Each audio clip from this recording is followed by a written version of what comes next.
사도신경을 통하여 우리의 신앙을 고백합니다. 전능하사 천지를 만드신 하나님 아버지를 내가 믿사오며 그 외아들 우리 주 예수 그리스도를 믿사오니 이는 성령으로 잉태하사 동정녀 마리아에게 나시고 본디오 빌라도에게 고난을 받으사 십자가에 못 박혀 죽으시고 장사한 지 사흘 만에 죽은 자 가운데서 다시 살아나시며 하늘에 오르사 전능하신 하나님 우편에 앉아 계시다가 저리로서 산자와 죽은 자를 심판하러 오시리라. 성령을 믿사오며 거룩한 공회와 성도가 서로 교통하는 것과 죄를 사하여 주시는 것과 몸이 다시 사는 것과 영원히 사는 것을 믿사옵나이다. 아멘. 하나님 아버지, 오늘 우리에게 은혜를 베풀어 주시니 감사를 드립니다. 주님의 말씀을 통해 세상이 줄 수 없는, 세상이 알 수 없는 참된 평안을 누리게 하여 주시옵소서. 날마다 주님과 더 가까이 함으로 우리의 연약함을 도우시는 주님과 동행하며 살아가게 하옵소서. 우리의 마음을 모두 쏟아놓고 눈물과 감사로 올려드리는 우리의 기도를 들어주시고 우리를 향한 주님의 뜻을 깨닫게 하시며 오늘 또 주님의 인도하심을 따라 순종함으로 의의 길을 향해 발걸음을 내딛는 하루가 되게 하여 주시옵소서. 항상 주님의 마음에 합한 자로서의 삶을 살아가길 원합니다. 말씀 앞에 순종하게 하시고 성령의 능력으로 승리하는 삶을 살아가게 하옵소서.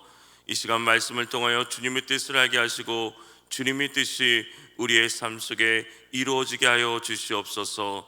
날마다 주님과 동행하며 주님의 성품을 닮아가는 우리의 삶이 되게 하옵소서.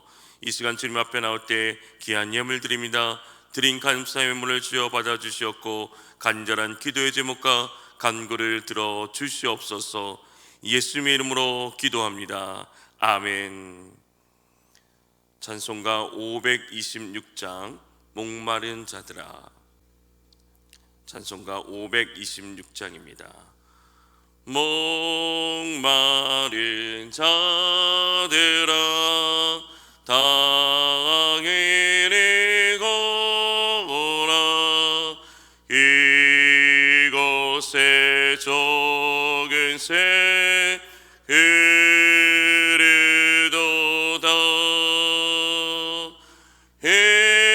힘쓰고 애씀이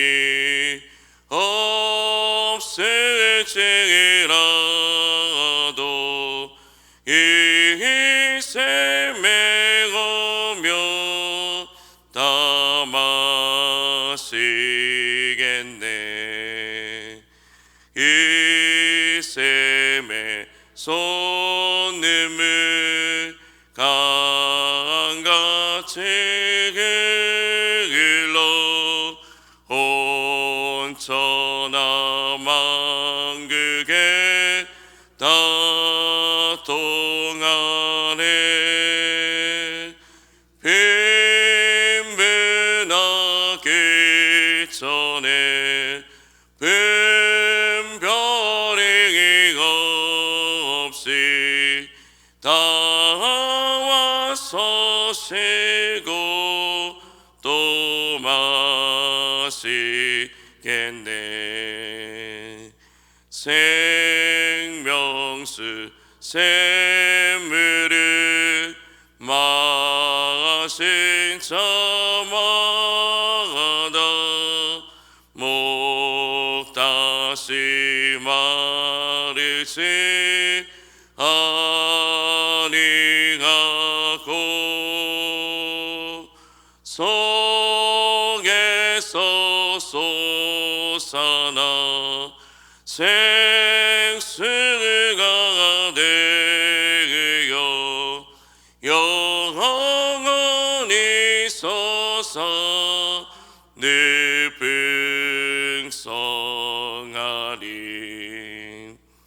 이 샘의 이름은 생명의 샘물. 저수정빛같이 늘 어린 양 보자가 그 어린이 되어 생명 스샘이 느긋지 않네. 아멘. 하나님의 말씀은 요한복음 4장 7절에서 10절 말씀입니다. 신약성경 147면입니다. 요한복음 4장 7절에서 10절 말씀을 함께 읽겠습니다. 사마리아 여자 한 사람이 물을 기르러 왔음에 예수께서 물을 좀 달라 하시니 이는 제자들이 먹을 것을 사러 그 동네에 들어갔음이로라. 사마리아 여자가 이르되 당신은 유대인으로서 어찌하여 사마리아 여자인 나에게 물을 달라 하나이까 하니 이는 유대인이 사마리아인가 상종하지 아니하였음이라. 예수께서 대답하여 이르시되 내가 만일 하나님의 선물과 또 내게 물 좀 달라 하는 이가 누구인 줄 알았더라면 내가 그에게 구하였을 것이요 그가 생수를 내게 주었으리라. 아멘. 오늘 하루도 예수 그리스도의 성품을 닮아가는 삶이 되시기를 주님의 이름으로 축복합니다. 미국의 한 침례교회 청소년부 예배 시간에 교육자들과 선생님이 물총을 가지고 나와서 예배를 드리기 시작했습니다. 예배를 드리면서 종종 중간에 게임을 하면서 물총을 상대방에게 쏘기도 하고 맞기도 하면서 재미있게 예배를 진행했습니다. 그 모습을 보면서 도대체 무엇을 말하려고 물총을 가지고 나와서 저렇게 할까 하는 생각이 들었습니다. 그런데 그 생각을 하고 나서 얼마 있지 않아 이어지는 순서를 보고 왜 그렇게 했는지를 알 수가 있었습니다. 바로 그날은 그 청소년부에서 청소년들에게 세례를 주었던 날이었습니다.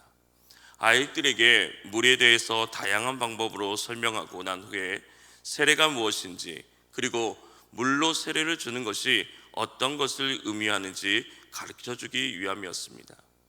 말씀이 다 끝난 후에 모든 선생님들과 친구들이 축복하는 가운데 세례가 진행되었습니다. 그날에 참석한 학생들은 또 그때 세례를 받은 학생들은 아마도 그 세례의 기억을 잊지 못했을 것입니다. 또한 세례를 받지 않은 학생들에게도 동기를 부여하는 시간이 되었을 것입니다. 우리도 누군가를 설득하거나 이해를 시키려고 할 때 종종 이러한 방법들을 사용하게 됩니다. 예수님께서는 갈릴리 지역에서 복음을 전파하시면서 하나님 나라의 일을 시작하셨습니다. 갈릴리 지역에만 머물지 않으시고 성전에 있는 예루살렘으로도 올라가 하나님 나라를 선포하셨습니다. 유대 땅에서 갈릴리로 가든지 갈릴리에서 유대 땅으로 가든지 사마리아를 지역을 통과하면 가장 빠른 길입니다. 그러나 그 시대 사람들은 사마리아 사람들과 상종하지 않았기 때문에 이 사마리아를 우회하여 먼 길로 돌아 유대에서 갈릴리로 가게 됩니다. 오늘 말씀 앞절에 보면 3절과 4절 말씀에 보면 유대를 떠나서 다시 갈릴리로 가실새 사마리아를 통과하여야 하겠는지라 라고 말하고 있습니다. 예수님은 유대에서 갈릴리로 가시는 그 여정에 그 당시 유대인들이 배척하고 상종하지 않았던 사마리아 지역을 통과하신 것입니다. 예수님께서 사마리아를 지나시다가 수가라는 성에 이르셨고 거기에서 한 여인을 만나게 됩니다. 목이 마르고 있던 그 찰나에 야곱의 우물 곁에서 물을 기르러 오는 한 사람을 기다리셨습니다. 그때 한 사마리아 여인이 그 우물가로 우물을 기르러 왔습니다. 이 사마리아 여인이 물을 기르러 옴으로써 야곱의 우물에서 기다리고 계셨던 예수님과 이 사마리아 여인의 만남과 대화가 시작됩니다. 오늘 말씀 7절에 보면 사마리아 여자 한 사람이 물을 기르러 왔음에 예수께서 물을 좀 달라 하시니라고 말씀하고 있습니다. 예수님은 예루살렘을 떠나 갈릴리로 가시는 길입니다.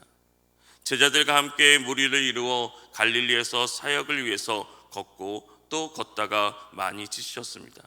그러다 보니 그분의 몸은 피곤하였습니다.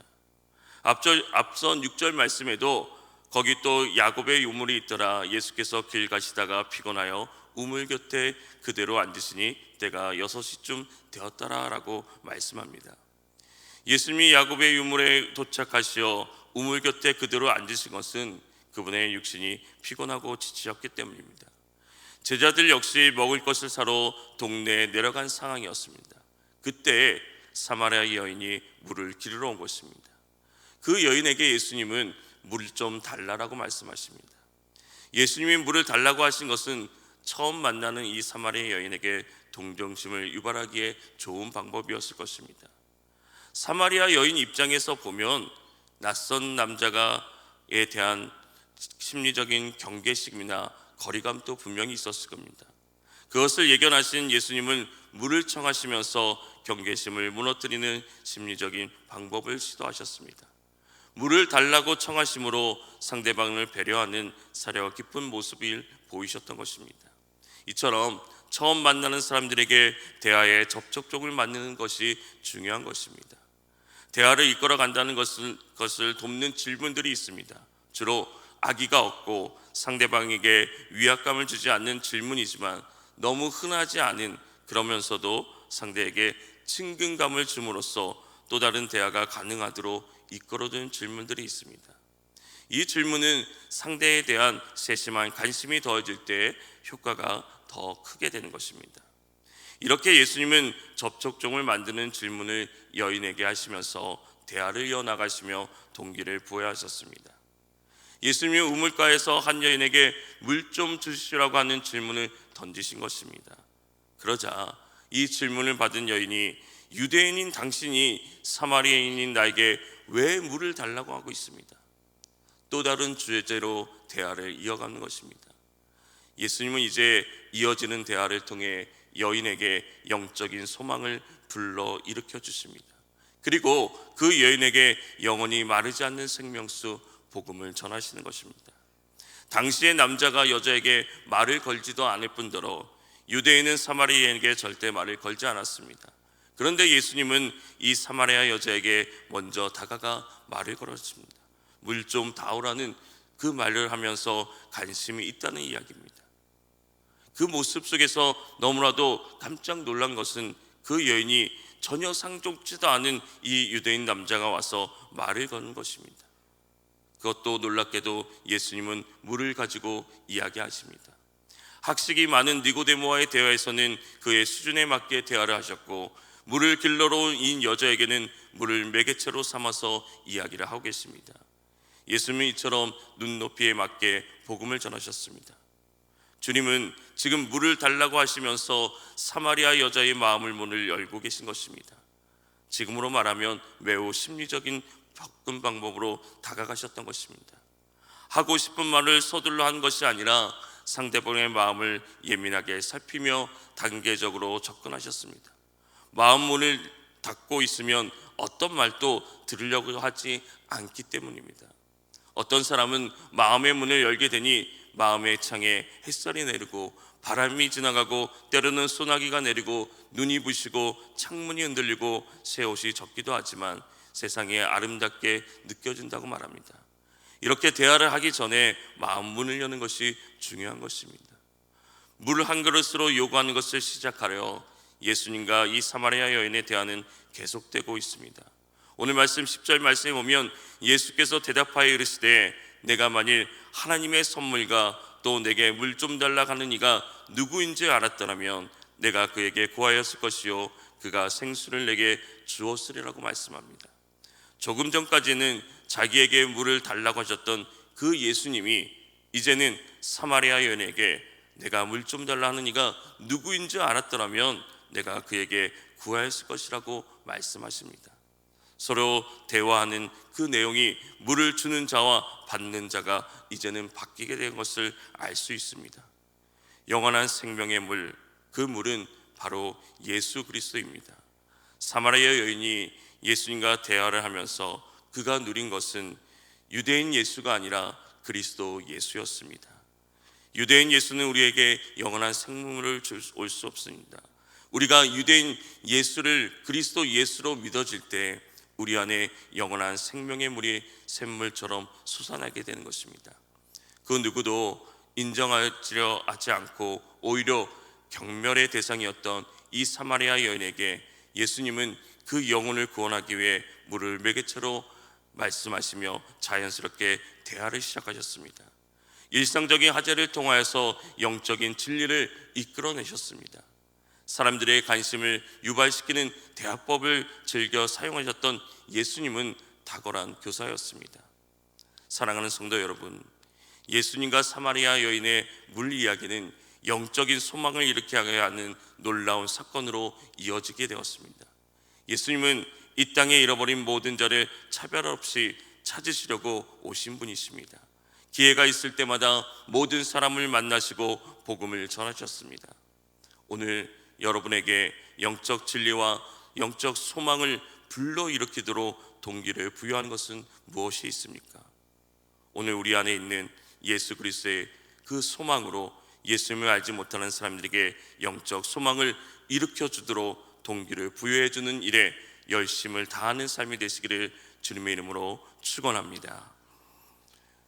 하나님 아버지, 모든 사람을 사랑하시고 구원하시기 위해 이 땅에 보내주신 예수님의 사랑으로 오늘 또 우리가 살아갈 수 있음을 고백합니다. 예수님의 그 물 이야기가 한 여인의 영적 소망을 불러일으키게 한 것처럼 오늘 우리도 복음을 듣지 않으려는 강팍한 이 세상 속에 예수님을 만날 수 있도록 동기를 부여하는 일을 모두가 힘쓰는 삶이 되게 하여 주시옵소서. 주님의 말씀에 온전히 깨달아 알아 오늘 또 주님의 성품 설득을 닮아가는 삶이 되길 원합니다. 하나님의 뜻과 방법을 구하며 살아가는 복된 하루가 되게 하여 주시옵소서. 간절히 기도하며 나가는 이 시간 우리의 간절한 기도를 주님 들으시고 응답하여 주시옵소서. 말씀대로 살아갈 수 있도록 오늘 우리에게 지혜를 더해 주시옵시고 성령의 능력으로 더하여 주시옵소서. 예수 그리스도의 이름으로 기도합니다. 아멘.